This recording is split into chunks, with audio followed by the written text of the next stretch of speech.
a suit and tie and get your hair cut way up high. Get yourself a lawyer, son. You're gonna need a real good one. Lots of legal issues to get through and a bit of news as well from David Whiting and a couple of lines free. Only two. Get them. 1300 222 774. Priceless. Literally. Legal advice coming your way. In both senses of the word, absolutely. David. It's like the difference between awful and awesome, really, isn't That's it? right, yes, it really is. What's happening? You've got a homework from last week? Well, I had a homework from last week that I actually posed to state trustees. Okay, yeah. And the question was that I'm an administrator for a person who's currently in an aged care facility, and I have seen his will, and I know that the beneficiaries he's left his money to aren't alive anymore, and that as a result the state will inherit. So I don't have a difficulty with that. Although they did point out there's a difference between lack of decision-making capacity for day-to-day decisions and lack of testamentary capacity. So someone who has an administration order can in some instances still prepare a will, which I'm grateful for the reminder, and they did point out that it would be prudent in many cases to go and organise a funeral so that in a sense there's not a deceased person that you simply ring state trustees and say it's all yours. There's a process. So I'm very grateful for the response. Good. So it was a good response. It was a great response. Thank you, State Trustees. Thank you, State Trustees. And you've got some fascinating news for those of us who go through the great vaudeville performance that is checking out a new car when you go into a showroom. Well, this is a gentleman who went into a showroom and looked at a vehicle, and he looked at the mileage displayed. Now, there's legislation that says if you're buying a new car, then you need to display fuel consumption figures. And I think it's city and country and combined. And they tell you what it is, and they're in big letters and they're prominently displayed. And they're verified, are they? No, the interesting thing, of course, is it's the manufacturers who do the tests and certify to the Department of Transport federally that they've done their work and these are the figures. And then there's a legislative obligation that they be displayed on new cars at the point of purchase. Now, the man who bought the vehicle wasn't able to get anywhere near those figures or couldn't get those figures. So he went back and said, this is a statement made by you in trade or commerce that you knew or reasonably suspected wasn't true, and therefore it's deceptive and misleading conduct. I want you to take the car back, or the vehicle back, wasn't a car. And VCAT said, we agree with you. Take the car back, give him his money back. And then they appealed on a question of law, which I think what they've done is the right thing to do, although it's cost everybody a fortune.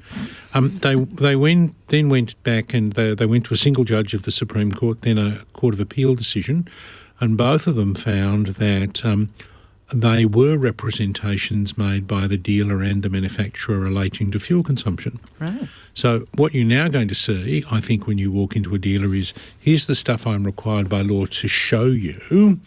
And then you've got to put next to it a statement that says, well, look, I don't believe this at all. I can't make any representations. I can't guarantee it. Well, no, they're not my statement. It's being made by somebody else. Right. So the answer would be fuel consumption's an issue. So what happens is he's going to take the car back and get his money, or the vehicle Gets his money back. Gets his money back. But look what happened in car.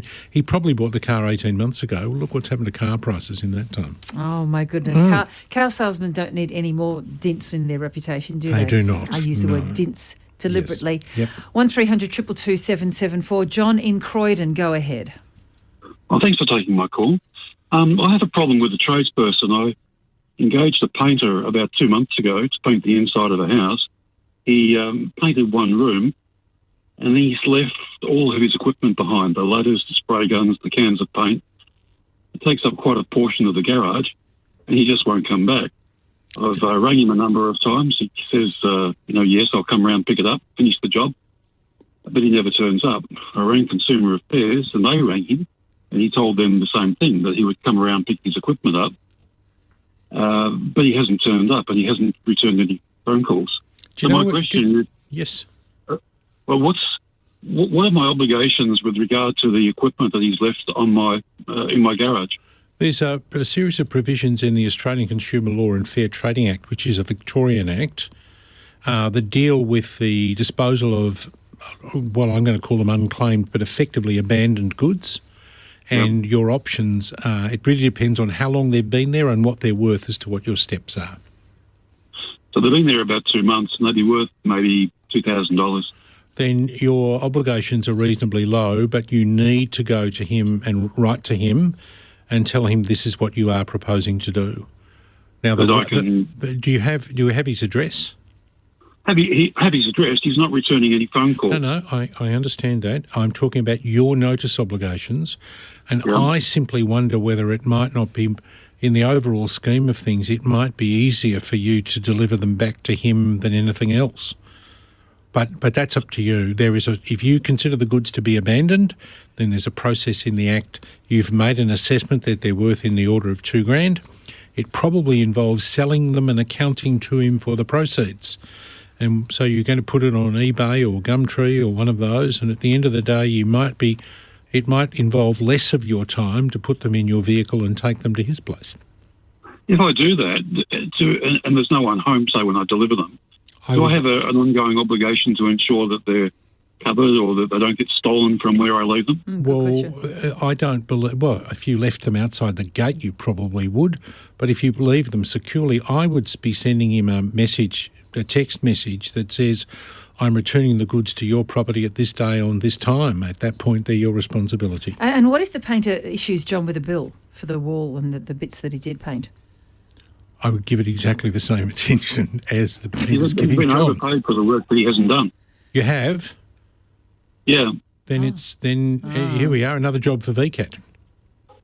I can understand that process, but it's just this equipment that's taking up so much space. I think the most efficient way is to return it to his place, but with a message that says when the time at which you'll be dropping it off. John, good luck with that. Pamela is called in from inner Melbourne. What's the issue, Pamela? Good morning, Virginia and David. The issue is I'm the chairperson of 20 years of a level 3 property. David will understand what that is because the because the rules changed last year, yes? Yes, indeed. So we had an annual general meeting on the 2nd of August. There wasn't a quorum. I, as an owner's delegate, got an owners corporation petition together and have 35% of owners sign it. Failure to receive notification of that annual general meeting to multiple owners, subsequent lack of quorum, and all decisions and resolutions made at the annual general meeting held on that date, right? Basically, we want a special general meeting to run it all again. And the manager of the property will not assist in supplying addresses, booking the room, or anything else. As secretary, she's called a committee meeting, which is tomorrow, and she has put the agenda of the special general meeting on. She wants the committee to have a say, and also they're going to oust me as chairperson. But you have a resolution with 30. I think you only need 10% of the members to force. 25%. Well, then you've got the numbers that you want. There's an obligation at law to do it. Yes. The Owners Corporation managers are licensed in Victoria. You could make a complaint to the licensing authority. You have to pay money to do that.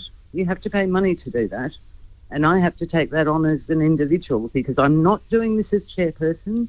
As I said, I'm an owner's representative. I could have done it as chairperson, but I chose to go to the owners. I understand, but this is an action that you're taking using your own authority to do so. It is something that you would normally expect to pay for.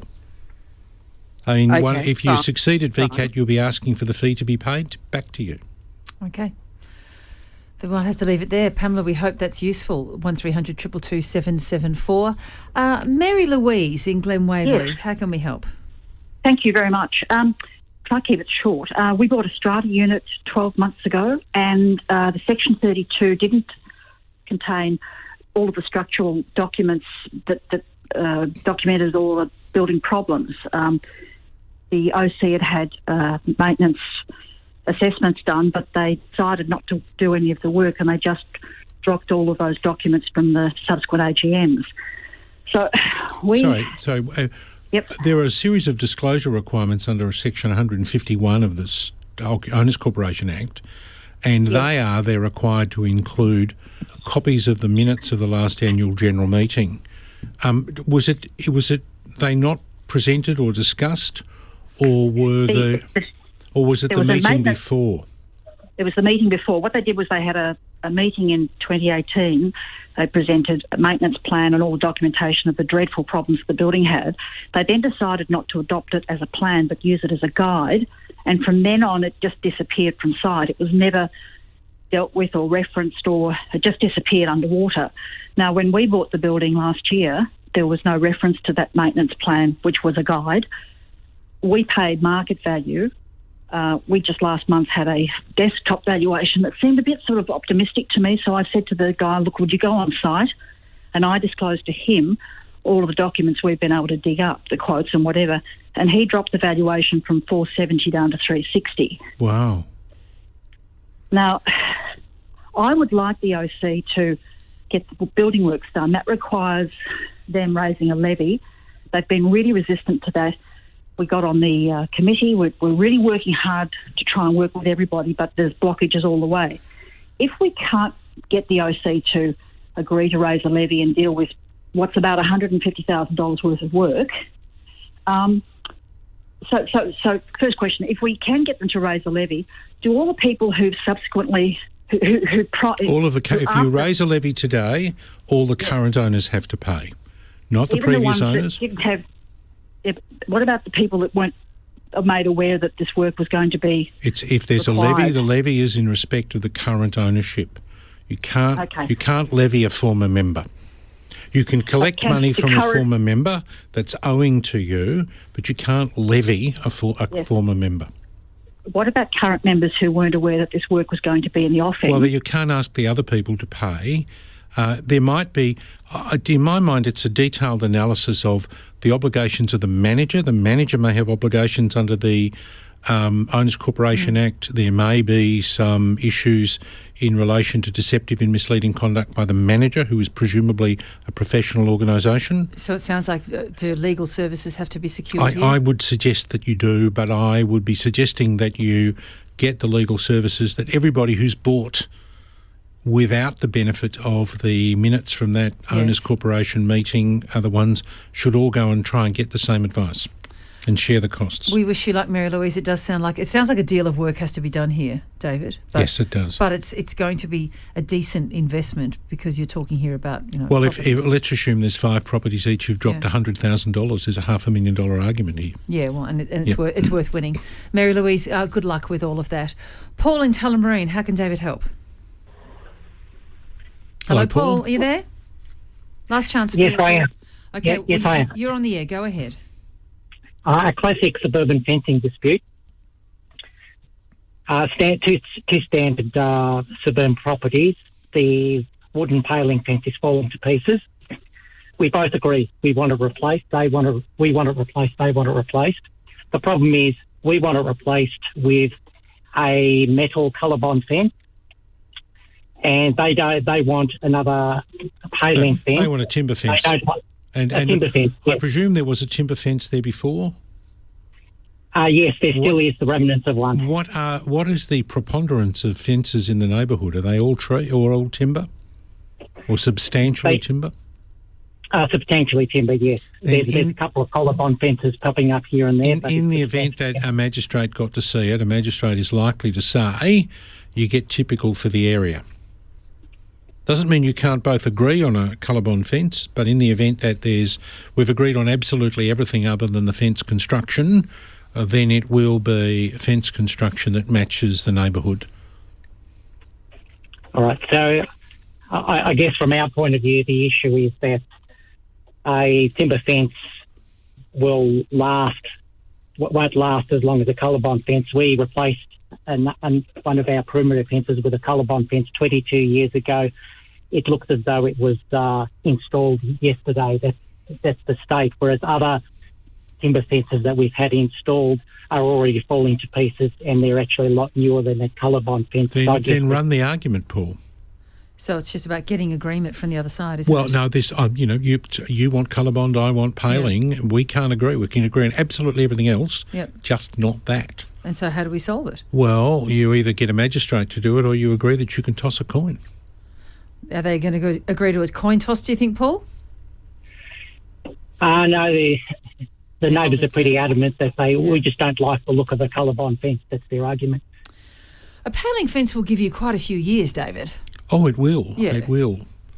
And I must say, I don't think I've prefer ever a timber replaced fence. a paling fence unless something has actually been growing, onto it and pushing it over. Or you have to prop it up, one or the other. So that Yeah. tends to be when it happens. Yes. You look like you're a fan of a paling fence there, David. Oh, look, I'm a fan of paling fences. I've seen some of the metal fences with dints in them, and they just don't like them with Yes, dints I in them. have to say, but Paul, it is your choice, but I'm not I love colour bond on the roof.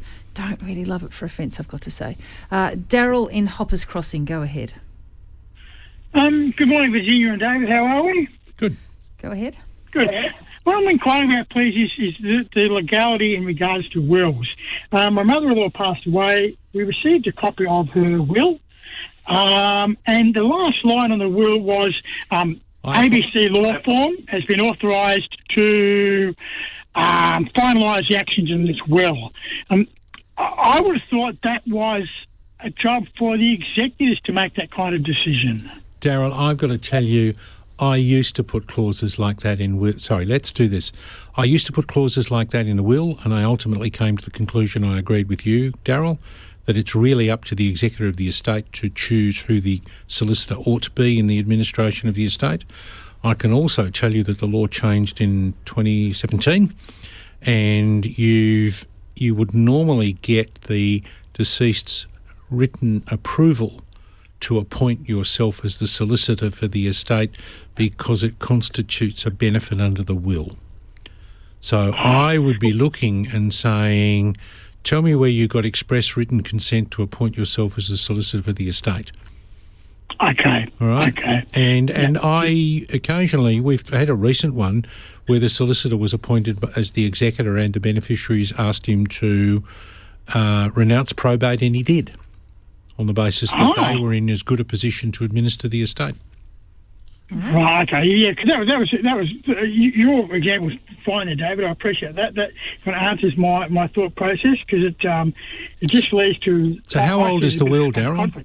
How old is the will? Well, the will was only 4 or 5 years old, and at the time she would have been 82, 83, and that's my concern. That there seems to it's with her age. Daryl, I would be going to the lawyer and say, we don't want you to do it because, not because it's written in the will, but because we think that for various reasons it might be appropriate for not to be you. Yep. Okay. We'll leave that one there. Daryl, thanks so much. Molly in Epping. Molly, In March 2020, we paid $21,000 to our travel agent for return flights to the UK for a family reunion, which were cancelled. Owing to our age, we're no longer able to travel. What hope do we have of getting any money back, please? Who cancelled the holiday? Due to COVID. Okay, you weren't allowed to travel?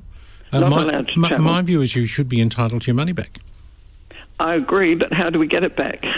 We paid the flight. We didn't pay it to Singapore Airlines. You paid it to the travel agent. You would. It's an action against the travel agent. It's an action against the travel agent and the airline. Right. Yep. And it's a thank you VCAT for action, and they've considered similar issues and found in favour of the consumer. Okay. So should Molly make reference to any of those prior cases that have found? Yes, there are a couple. There's one, I think it's Mackenzie, and it involved the hiral of a boat on the Murray River where you weren't allowed travel to it. Okay. So the people who owned the boat wanted to keep the money they'd been paid, and they were required to disgorge it. We hope that's helpful because, yes, David has spoken in the past about actually these matters being resolved with people getting their money back. Doug in Narre Warren South. Go ahead, Doug. Oh, good morning, Virginia and David. My son has a franchise with a very well-known franchise company, and his 10-year contract's about to expire. Mm-hmm. And he has been told that if he doesn't re-sign, then he cannot work in that industry for the next 2 years. And all of the whole industry? It's a test and tag business, yes, and he's not allowed to do test and tag for the next 2 years. All of his customers belong to the franchisor, according to them, as does his phone number. Can I say, Doug, if you look at the franchise agreement, that might well be right. Yeah, I was just about to ask, has he signed a non-compete or something in relation to the end of the franchise?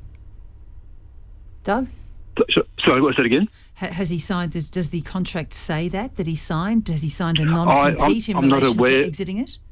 It is possible, Doug, for him to sign a contract that says, in a sense, I'll go and find them, and at the end of the 10 years, the customers are yours and I won't touch them. Let's split this in. I think I would be suggesting you get some advice as to what the non-compete clause says. Right, okay. And it might well be there are non-compete clauses that work and non-compete clauses that fail. So there would be nothing, for example, I would have thought, to prevent your son, I'm not suggesting he does, but moving to Adelaide and carrying on the same business. I know that doesn't help if your franchise is built around Narre Warren, but, no, it's sort of Victoria-wide. But so I would be looking at whether the restraint is reasonable or not reasonable. Now, the phone number probably belongs to the franchisor. Yeah. All right? But someone needs to sit down, read the agreement, find out what it actually means. Again, that's going to be money spent on a lawyer that's well spent, because this is your son's livelihood, right? Yes, and it would appear to get appear this one established. That they've offered him another franchise. Yeah, and he said no. And the question, well, he hasn't said no yet. The question would be, because I think of Doug's son may say, I've got enough customers, I can go out on my own now. I don't need to pay the franchise fees. And the franchisor says, we've already thought of that, because you guys keep doing that to us. Yeah, you're not the first person who's thought of that. Yes. Good luck, Doug. Very quickly, let's fit in Andrea from Blairgowrie. What's happening there, Andrea? Oh, hi, Virginia and David. I incurred a fine, $5.45, huge fine, sitting at pedestrian crossing in Fitzroy Street. Apparently, I picked up my phone. The officer said I picked it up. Yep. And scrolled and drove, which is impossible for me. Did you pick up your phone? Andrea, when you were you stationary in traffic, or were you parked on the side of it? Bingo! Yeah. I'm sorry, you're done. Yeah. You're done. Yeah. It's not a stopped car. It's a stationary car. Andrea wants to argue the point. Andrea, go on, but you're going to lose. Okay, I'm going to argue it. I realise I'm losing already on this one. But we've tuned out, but knock yourself out. Thanks, Virginia. I did write explaining that I'd had a death in the family, which is what the message was relating to. And I was pretty upset, I can tell you. I'm sure. And in fact, I said to the officer, okay, so you're saying that's what I did. To be honest, I don't even remember what I did, because I was howling my eyes out, to be honest. I was very upset. But it was safe enough to drive. I get it. In a high-level stress situation, it was... Yep. I'm a right ratbag, Andrea. I will acknowledge that. Yeah, the answer is even if you were to pull to the side of the road, let's say you're driving a manual car, and you pull to the side of the road, you depress the clutch, I'm terribly sorry, you're still guilty. Absolutely. You need to put it in neutral, and if turn you off the are... engine. Well, you don't need to turn the engine off, but it makes the argument go away. Yeah, that's right. Okay. And if you've got an automatic car, put it in park. Leaving it in gear with your foot on the brake, it doesn't meet the requirements. You're not stationary. You just happen to be stopped. You're in the flow. Andrea, I'm sorry for your loss, and I'm sorry that you went through that trauma, but this one you're not going to win. David, I appreciate your time. Thanks, Andrea. Good luck. Thank you. And I know that from personal bitter experience, David. I did it the once. I touched the phone just the once at the lights, station at the lights, and I've never done it again. Ah, okay. It's an expensive lesson. You only need to be taught that expensive lesson once, I find. Great to see you, David. See you next week.